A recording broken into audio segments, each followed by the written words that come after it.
He's the samurai warrior of Silicon Valley. Larry's attitude is, if you want to compete against me, then be prepared to be crushed. Larry Ellison started Oracle Software over 30 years ago, and it has made him the highest paid executive over the last decade, with a total compensation of $1.84 billion. There was nobody better than Larry at making a customer believe that he could change that person's business life with his product. He sees around the corner well before many of us get to the end of the street. He'll do whatever it takes to win, in the office. SAP, the German software firm, was ordered to pay Oracle $1.3 billion. Or on the ocean. There is absolutely no doubt that he hates to lose. His company's technology has become the backbone of the world's information systems, from government to online commerce. The brazen billionaire is an ambitious provocateur with a singular management style. I have a theory that Larry's succession plan for Oracle is he is trying to figure out a way that when he's 6 feet under in a grave, he can still run Oracle.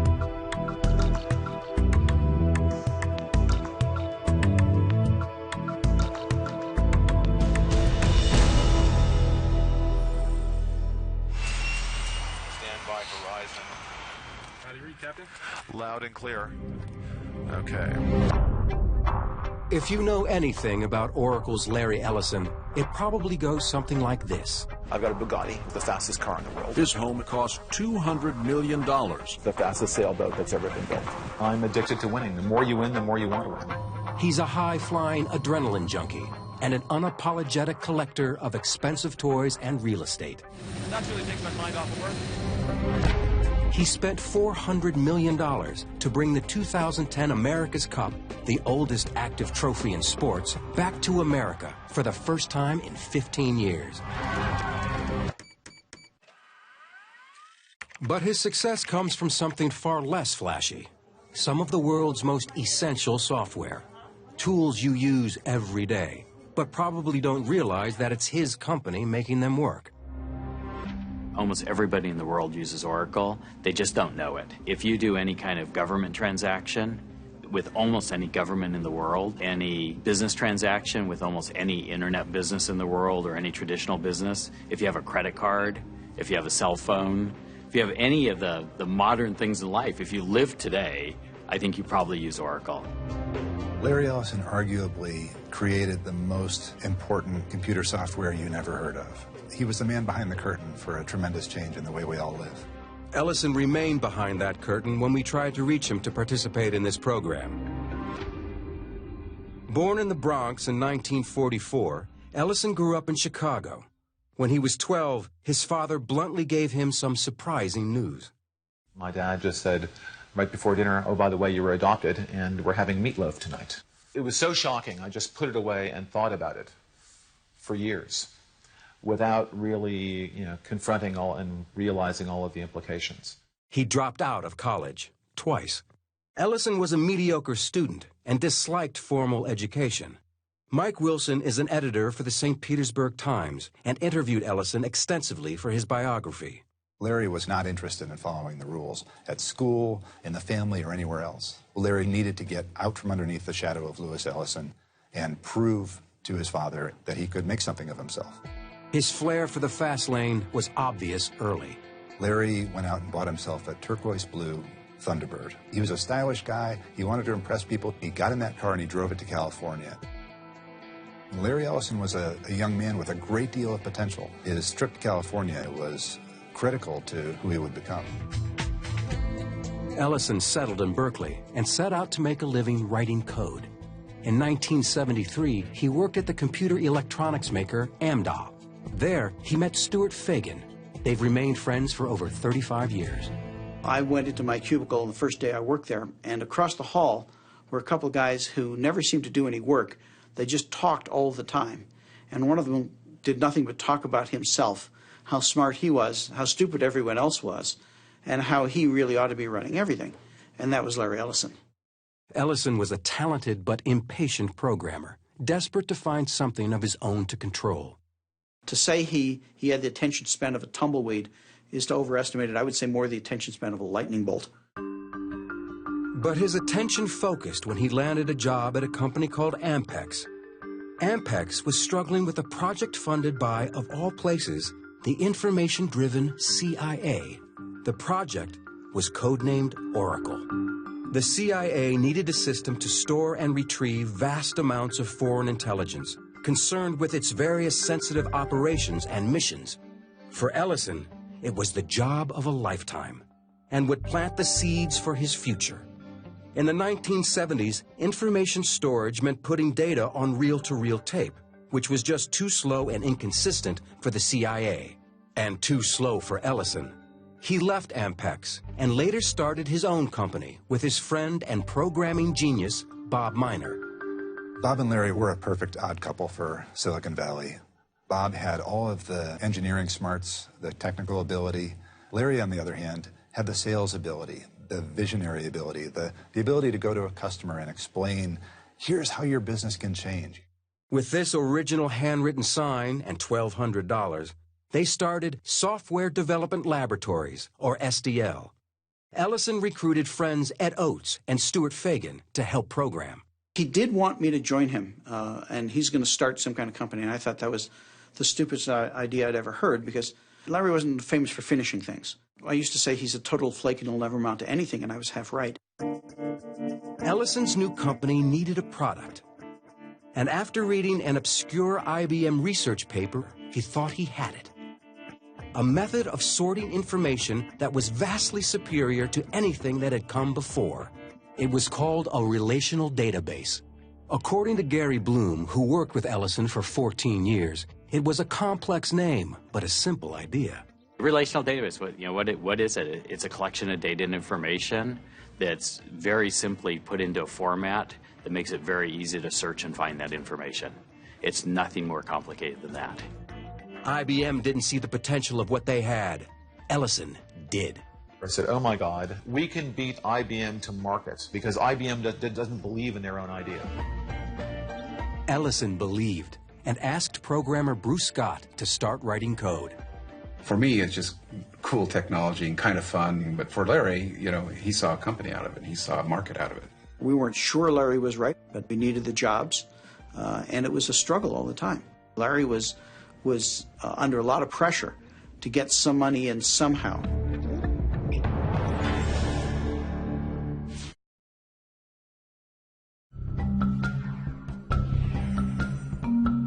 In 1977, at age 34, Larry Ellison's startup software company was busy creating a smart database they thought would revolutionize how companies retrieve, manage, and analyze data. 3 rooms and a little lobby area. There were 4 of us who were writing programs. Larry was mostly involved in finding customers. And that was a bizarre idea because we had no software. So all the things that you would read in books of somebody being a leader, he wasn't. But he was tenacious. He would never give up on anything. Ellison chased and cajoled customers, becoming the company's chief evangelist. There was nobody better than Larry at making a business person, making a customer believe that he could change that person's business life with his product. Knowing they still needed a smarter solution for the monumental task of managing worldwide intelligence, Ellison sold his database to the CIA, his first customer. He called the new software Oracle version 2. There was no version 1 because everyone thought, well, no one buys version 1, it's buggy. So we started with version 2. Well, our version 2 was at least as buggy as anyone's version 1, and I described those early versions as the Roach Motel of databases. The data went in, but it didn't come out. In 1982, Ellison also took the name Oracle for his company. He targeted government agencies and major corporations in his own unique way. I remember him telling me very distinctly one time, Bruce, we can't be successful unless we lie to customers. For some reason, Larry told the Bank of America, I think he told us there were 15 of us, when in fact there were 5 of us. I'm not sure why the Bank of America would think differently of you if you're 5 or 15.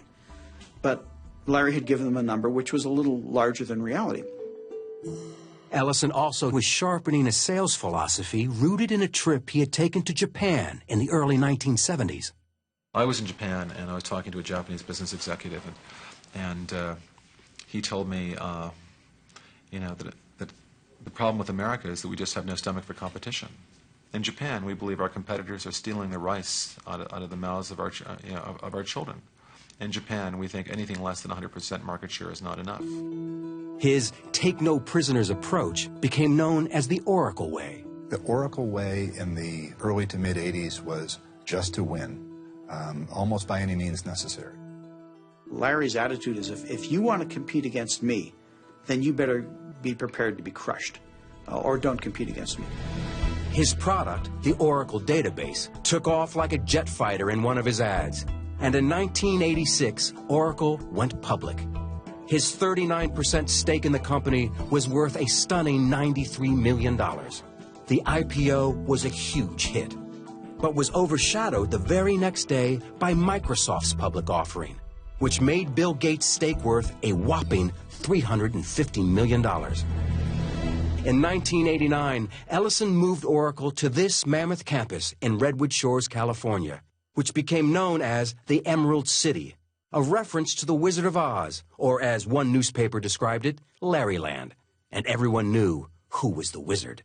When I ordered a Ferrari 348, and I was going to get the first 348 in California, Larry ordered one from somewhere on the East Coast and got it shipped in before I got mine.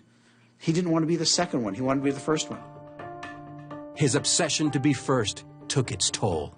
Oracle hit a wall. These aggressive sales practices started to cause serious problems.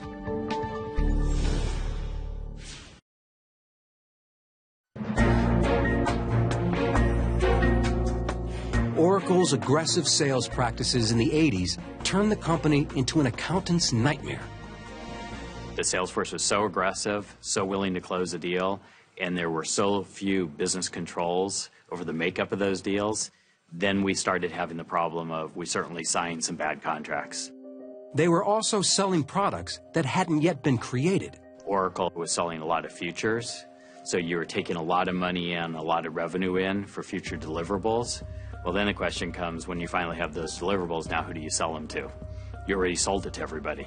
You sold it to them 3 years before you had it. It didn't help the company's prospects that their latest product was a dud. Oracle version 6 was riddled with bugs. Customers were frustrated and sales plummeted. It's sometimes characterized as the near-death experience of Oracle in the early 90s, and it was. We weren't cutting fat. We were cutting into muscle, and you might even say in a couple of cases, we're cutting a couple limbs off. With Oracle's stock price in free fall, so was Ellison's personal fortune.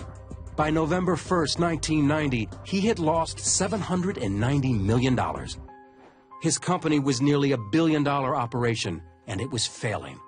Larry was trying to achieve this greatness. He was building towards that all the time, and now he was, in a sense, a laughingstock. It was devastating for him. We're all a bunch of kids that grew up with the business.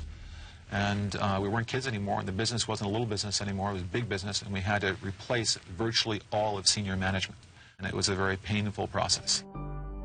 He convinced well-known management and sales consultant Ray Lane to join the company. And what he brought was what I'd characterize as operational discipline and a maturity around this is how a big business runs. It was chaotic, it was painful. Nobody wanted to go through that again. And so the culture was kind of reset. But the company's real savior came in the form of a new product. Zach Nelson was Oracle's youngest marketing executive. Oracle 7 was a spectacular product. The future was incredibly bright. And I think everybody within Oracle at that time certainly knew it and could sense it. It wasn't just incrementally better, it was orders of magnitude better. Ellison's company had dodged its near-death experience.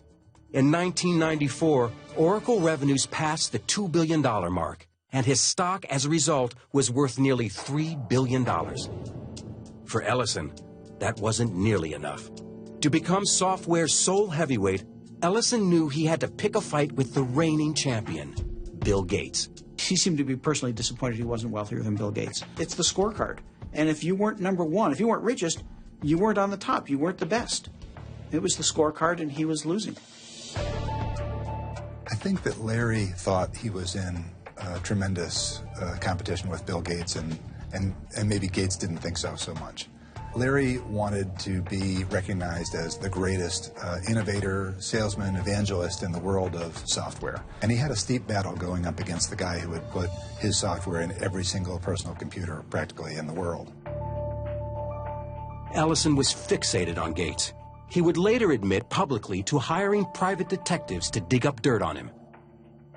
Gates's new product, Windows 95, had the entire tech world buzzing, including Ellison himself in this appearance on The Charlie Rose Show. This Windows 95 is an enormously complicated piece of software. And the idea that people are going to install this in their households and manage these things in their household, to me, is hilarious. And it's time for something that's easier to use. Well, this is clearly part of our strategy to dethrone Microsoft. But the way you dethrone Microsoft is not somebody that, you throw darts at Bill Gates and hate and envy Bill Gates. You have to think about products and create products that are better than the products that Microsoft is selling. Ellison made a move into the consumer device market. He called it the network computer, or NC. He launched the network computer with great fanfare. The computers we currently make, personal computers, are rather expensive and very, very complex. So we've introduced this new class of computer for normal human beings at very low cost. That's pretty. Very low cost, very lightweight. Now every person can use a computer because they're low cost and very easy to use. You can surf the net, you can do email on, and he said, and it's going to be $500. It's kind of an internet appliance, so to speak, no different than your toaster. I can remember having a discussion with him saying, the internet makes it possible to imagine a world without Microsoft's operating system on every desktop. And that was really, the birth of the NC. Ellison went on a campaign to promote the power of his new baby on the web, while mocking the popular PC. I hate the PC with a passion. Put the stuff on the net. It's bits. Don't put bits in cardboard. Cardboard in trucks. Trucks to stores. Me go to the store. Pick this stuff out. It's insane. I love the internet. But falling PC prices meant the NC was destined to fail. I don't think there was anything wrong with the idea. I actually just think it was premature. 5 years later, it would have won the world. And the only difference is all the PC manufacturers, Dell, HP, everybody else, Gateway, what did they do? They created a $500 PC that surfs the web really well, and it does email really well. And that shut down Ellison's venture into the consumer market. His NC was too far ahead of its time, but his vision of the internet was still right on target. Oracle's database became the underpinnings of all of these internet services that we take for granted today. It was Expedia, Amazon, eBay, go down the list of applications. All of those are storing all that information, retrieving that information, delivering that information, doing those transactions through the Oracle database. Well, people thought Larry was crazy. Now, he's a genius. Kind of solved the biggest IT problem in history.